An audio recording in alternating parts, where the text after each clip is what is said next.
তেল দিয়ে দিলাম একটু।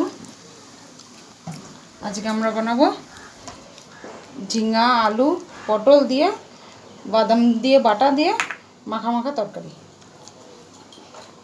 ভাজা হয়ে গেছে, আমরা এর মধ্যে মশলাটা দিয়ে দেবো। এই যে মশলা, একটু কাঁচা লঙ্কা দিয়েছি, যেহেতু ঝাল কম দিয়েছি। এবার সাথে একটু হলুদ দিয়ে দেবো। হলুদ দিইনি, আমি একটু নুন দিয়েছিলাম আগে। আর একটু মিষ্টি দিয়ে দেবো। তারপরে একটু কষিয়ে একটু জল রেখেছি, এই জলটা দিয়ে দেবো। একটু ঢাকা দিলেই হয়ে যাবে তরকারিটা।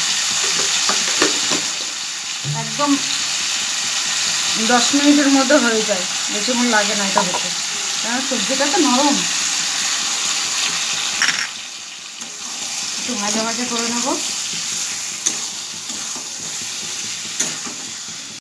আমাদের ঝিঙা তরকারি হয়ে গেছে, দেখেন পুরো পোস্তর মতো হয়ে গেছে। খেতেও কিন্তু পোস্তর মতনই লাগবে। এবার নামিয়ে নেব।